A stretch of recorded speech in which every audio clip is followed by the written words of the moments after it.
Hallo und herzlich willkommen bei Sugar Princess. Heute zeige ich euch die leckeren und wunderschönen Burgenländerplätzchen. Wer sie noch nicht kennt, sie bestehen aus einem feinen Mürbeteig mit einem zuckrig knusprigen Baiser obenauf und natürlich einem Auge aus roter oder gelber Marmelade. Und sie sind wirklich ein Highlight auf eurem Plätzchenteller und richtig, richtig lecker. Etwas ganz Besonderes. Bevor wir jetzt in dieses wunderschöne Rezept starten, habe ich noch eine Ankündigung für euch. Der Sugar Princess Shop ist endlich geöffnet. Nach so vielen Monaten Arbeit bin ich jetzt ganz glücklich und froh, euch das sagen zu können. Die Türen sind weit geöffnet, ihr könnt drauf surfen und einige haben es auch schon vorher bemerkt und schon fleißig eingekauft. Ihr findet dort alle meine Lieblingsprodukte, die ich schon seit Jahren verwende. Schaut auch hier im Video auf die Produkte. Das läuft dann in einem kleinen Kästchen weiter, das Video. Und ihr seid dann gleichzeitig auf dem Shop. Also das ist wirklich eine tolle Funktion von YouTube, dass ihr einfach gleichzeitig schon gucken könnt, was brauche ich für das Rezept. Nun wünsche ich euch ganz, ganz viel Freude beim Stöbern und Entdecken und beim Shoppen. Und wir starten mit unserem Rezept für die Burgenländer. Als erstes bereiten wir uns den Mürbeteig zu. Dafür benötigen wir 250 Gramm Mehl, 125 Gramm Butter und die darf auch gerne zimmerwarm sein. Der Teig wird sowieso noch mal gekühlt. Ihr könnt auch kalte Butter verwenden, dann ist es nur ein bisschen schwieriger, den Teig einfach herzustellen. Hinzu kommt ein Teelöffel Vanillezucker. Ich nehme da immer gerne meinen selbstgemachten oder Vanillepaste. Natürlich eine Prise Salz, ein Ei. Ich habe hier ein mittelgroßes Ei. Der Abrieb einer halben oder Viertel Zitrone, so ganz wie ihr das wollt. Ich will immer so ein bisschen Zitrone, das liebe ich in Plätzchen. Kann man auch weglassen. Aber ich finde es ganz lecker. Gerade wenn das Plätzchen sehr süß ist, habe ich gern noch etwas Zitrone drin. Die restliche Schale natürlich auf ein Tellerchen abreiben und trocknen lassen. Dann habt ihr immer Zitronenschale daheim. Ich gebe noch hinzu einen ganz kleinen Fitzel Backpulver, so etwa eine Messerspitze. Ich habe hier so einen Viertel Teelöffel, das ist aber noch weniger, also vielleicht ein Achtel Teelöffel. Und jetzt natürlich den Puderzucker, 80 Gramm. Ich muss mir den sieben, denn meiner ist schon so ein bisschen klumpig, der ist schon länger offen. Dann schneit es auch wieder schön. Ich finde, das passt so schön zu den Weihnachtsvideos.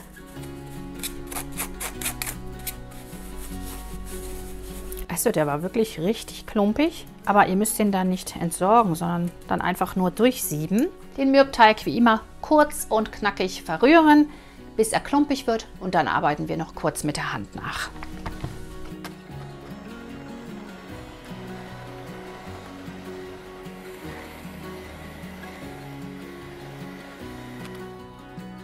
Sehr schön, schön krümelig, da könnte man jetzt auch schön Streusel draus machen. Aber wir werden noch mit der Hand den letzten Schliff verpassen. Gerade einmal schön durchkneten. So kurz wie möglich.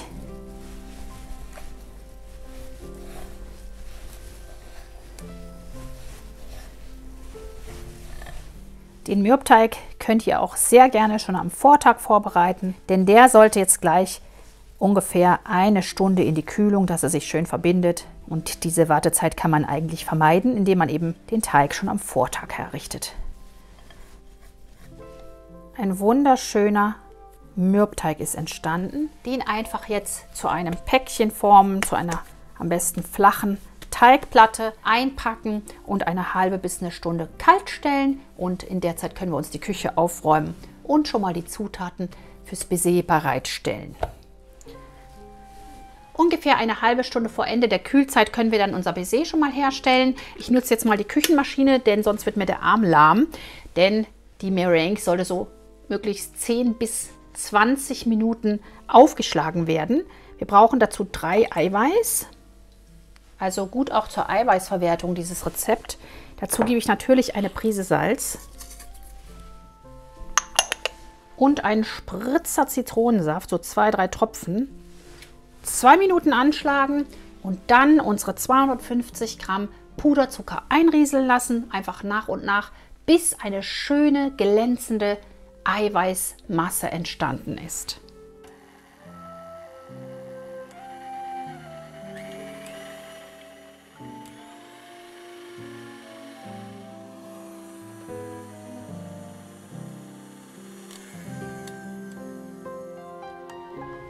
So sieht die Masse ungefähr nach 2 Minuten Rührzeit aus. Und jetzt einfach, wie gesagt, den Puderzucker dazu rieseln lassen, ruhig auf höchster Stufe schlagen lassen. Und dann darf die Masse noch mal so 10 bis 15, sogar bis maximal 20 Minuten geschlagen werden.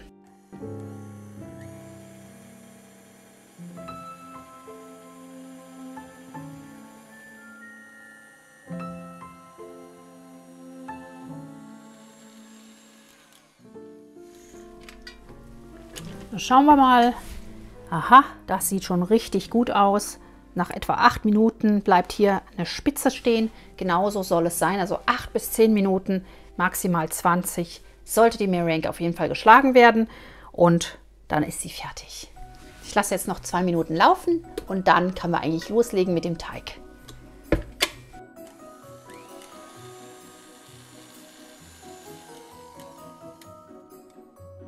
So, nach 20 Minuten ist die Masse richtig fest. Ihr seht es hier, da bleiben einfach die Spitzen stehen und so muss das sein. Deswegen rührt man das besser mit einer Rührmaschine, sonst steht man halt wirklich die 20 Minuten mit dem Rührgerät. Das ist dann so ein bisschen anstrengend. In der Zeit kann man sich alles in der Küche schon aufräumen und vorbereiten. Die Masse kann jetzt noch kalt gestellt werden, wenn der Teig noch nicht fertig sein sollte. Ansonsten kann man sie auch gleich in den Spritzbeutel umfüllen. Hier seht ihr jetzt auch nochmal, da rührt sich einfach gar nichts mehr und so muss das sein. Sonst verläuft uns das Baiser im Ofen und das wollen wir ja nicht. Wir wollen ja möglichst ein schönes Muster dann haben. So, hier habe ich meinen Spritzbeutel mit einer Sternthülle. Der sollte eher kleiner sein, dass die Plätzchen nicht so grob werden. Je feiner, desto schöner. Und jetzt können wir uns die schöne Masse, ihr seht, wie dick die ist. Oh mein Gott, hier reinfüllen.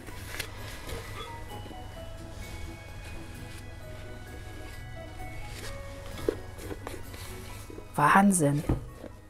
Eine richtig schöne, dicke Masse. Also so sollte das sein, dass wirklich Spitzen stehen bleiben und dass sie auch schön glänzt. Ich nehme dann jetzt meinen Beutel und schiebe noch mit der Teigkante so ein bisschen nach vorne, dass wir keine Luftblasen haben.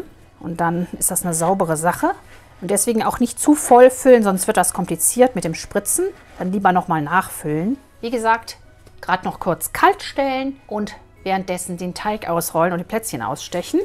Den Teig jetzt gerade ausrollen auf ungefähr 3 mm Stärke auf möglichst wenig Mehl. Denn wenn zu viel Mehl auf der Oberfläche der Plätzchen ist, dann haftet unser Baiser nicht so gut. Schauen, dass man hier nicht anklebt. So, nochmal. Und dann können wir die Plätzchen ausstechen und gleich auf unser Blech oder auf unsere Silikonmatte legen.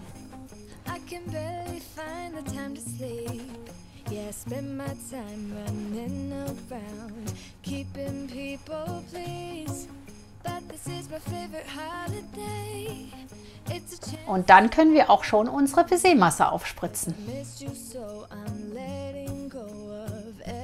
Möglichst, dass sie sich berühren, denn wir wollen ja nicht, dass nachher die Marmelade ausläuft. Und ihr seht, die Meringue ist fantastisch, schön standfest.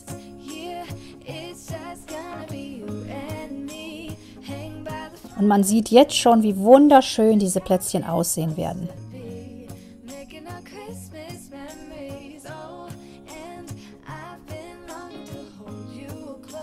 Ich glaube, ich habe die Plätzchen etwas zu nahe gelegt. Ich hoffe, dass sie sich nicht berühren werden. Da müsst ihr ein bisschen Abstand lassen, ein bisschen mehr als ich vielleicht. Es ist ja ein bisschen Backpulver drin, ein ganz kleiner Hauch.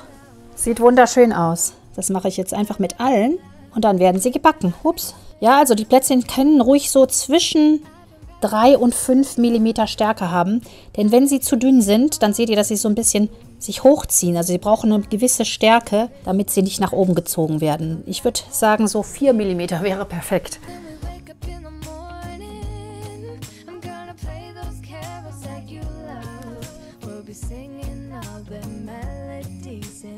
So, wunderschön sehen die Plätzchen aus.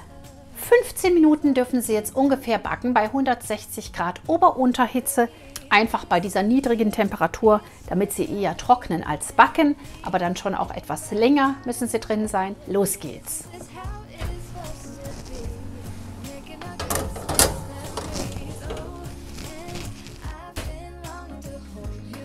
Und so hübsch sehen dann unsere Burgenländer Plätzchen aus. Richtig toll. Ich lasse sie jetzt einfach auf dem Blech und fülle sie auch auf dem Blech. Wir können ruhig noch ein bisschen weiter trocknen von der Unterseite her. Und jetzt kann man sie mit einem kleinen Spritzbeutel mit ganz kleiner Tülle vorne oder ganz kleiner Öffnung vorne füllen. Oder mit einem kleinen Löffelchen. Füllt den Spritzbeutel nicht zu voll und die Marmelade sollte zwar vorher gekocht haben, aber darf nicht zu flüssig sein, sonst tropft man sich leicht die schönen Plätzchen voll.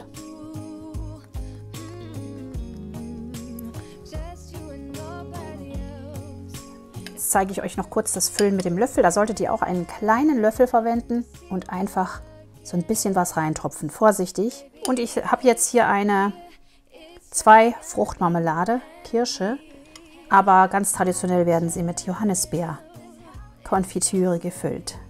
Wunderschön sehen nun die Plätzchen aus. Ich fülle sie meistens zweimal und lasse sie dann wirklich ein paar Stunden in der Küche trocknen, damit sie dann wirklich richtig schön angezogen haben. Sehr, sehr lecker sind diese Plätzchen. Ich muss zugeben, ich habe schon eins vorher genascht, bevor ich jetzt hier für euch probiere. Dann wollen wir mal. So sehen sie aus. Richtig schön. Und diese Plätzchen sind ja relativ groß, deswegen man darf ruhig abbeißen.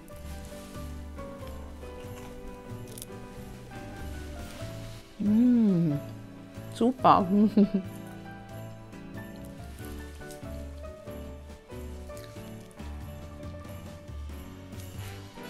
Spitzenmäßig. Ich liebe diese Plätzchen. Die sind so, so lecker. Mürbeteig, Marmelade und knuspriges Baiser in einem. Das ist einfach die perfekte Kombination. Super, super lecker. Kann ich nur empfehlen, auszuprobieren.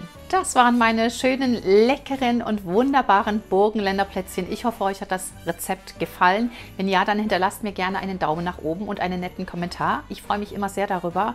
Auch wenn ich nicht mehr alle beantworten kann, lese ich sie doch ziemlich alle. Ich wünsche euch natürlich ganz viel Spaß beim Entdecken meines neuen Shops und beim Shoppen. Und wir sehen uns nächste Woche hier wieder am Sonntag um 10 Uhr. Bis dahin macht's gut und viel Spaß beim Backen. Tschüss!